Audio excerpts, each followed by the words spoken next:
Hi there. So I just wanted to do a short piece today on how to give really amazing, graceful feedback, because it's one of the questions that I guess I get asked most frequently around how to do this. So the first thing that I tend to say is you want to give some great feedback, but really think about what does the success of that particular conversation look like for you?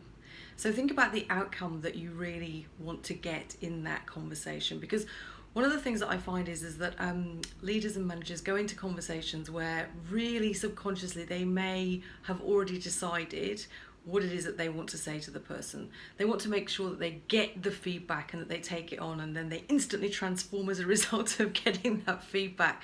And look, it's just not that simple. It's not going to happen that way if it's all about you and it's all about the message that you need to get across to that person in front of you. So just take a moment to think about what success looks like, and some of the functional ways or the best ways that you can have a successful outcome from a feedback conversation are things like you are curious. You as a leader are curious about what is going on for the person. So you think more about the person and you're having a conversation with the person as opposed to the job and how maybe they're not fulfilling the job. The second thing is to make sure that you've really listened and have been open-minded in terms of hearing what that person's got to say, because then that will become a two-way conversation as opposed to a one-way diatribe of abuse from you potentially.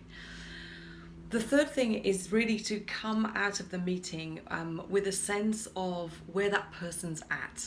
So how they're feeling, where they're sitting within the culture. Are they getting the culture or are they resistant to the culture? What's their mindset? Are they in fear or are they up for stuff?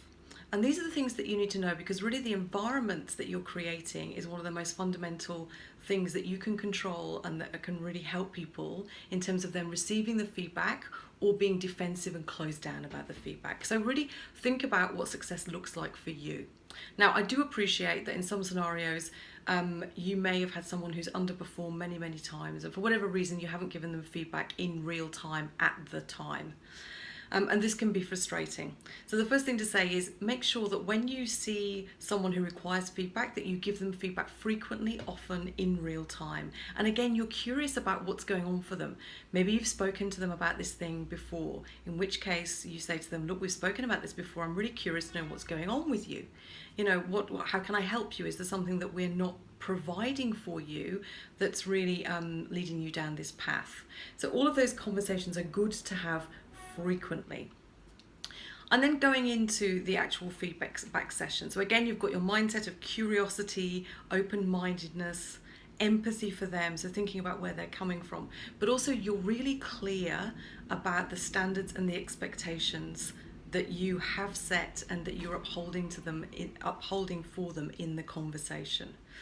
So one of the things that I see most frequently is, I suppose, leaders who just have a sense that it's not working, like the person's just not there, they're not doing things in the right way, and they get frustrated with them, like so frustrated with them, to the point where they just think, oh my God, it would be easier if they just left my organisation. But what they may have failed to do is actually clearly set out what the role dictates. So what the company's about, what the values are about, what the standards of behaviour are, what the standards of engagement are, how much we're looking for people to really step up and ask questions and be curious, or whether we're just expecting them to do the day-to-day job and how we're expecting them to do that. So often we can fail as leaders to be really clear in our expectations with others, which really means that we're setting them up to fail. There's no way that they can mind read what we want them to do or how we want them to behave in our culture. So make sure that we've done that first before we go into the conversation. And when we have done that, make sure that then we have a list of what those standards and expectations are, and remember and have it at the front of your mind how often and when you've communicated that. Because then you'll be able to say, without feeling defensive or aggressive or having to get into it, look, this is how we are around here. And this is how we expect our people to be. This is how we are. We've had conversations about this. Remember, in the induction process, this came up, and these were some of the behaviours that we talked about within the induction process that we said that we really wanted people to exhibit within our organisation. And it's interesting for us that on some level this isn't working for you. So what do you feel about this? We're curious to really understand what's going on for you. And then you listen, and you listen with curiosity about what's going on for that person. Because the main thing to remember is, if you as the leader are subconsciously and inadvertently creating a culture of fear, there's no way that person can come and meet you in the middle. They can't do their job. They're not going to contribute. They're not going to open up. They're not going to question when they need to question, because they're too scared. They're too scared. So they will shut down, clamp down, do the very bare necessity, if even that much, because they're fearful of your reaction. And if that's where you are right now, make sure that you go back in time and re-establish the context, the environment, the standards, the expectations, and then really believe, until you see otherwise, that they can succeed.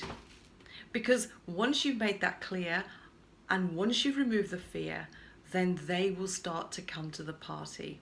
And if they don't, that's okay too. But you've got the arsenal, you've got the framework to go back and have a different conversation, which is really about whether they're just not skilled, in which case do they need more skills training, more mentoring from you, or is it an attitudinal problem? Do they not want to be in your company? Have they got something going on that you don't know about? In which case, again, it's a completely different conversation. So I really trust that that's helped, and I would love to hear from you about how you put this framework into place.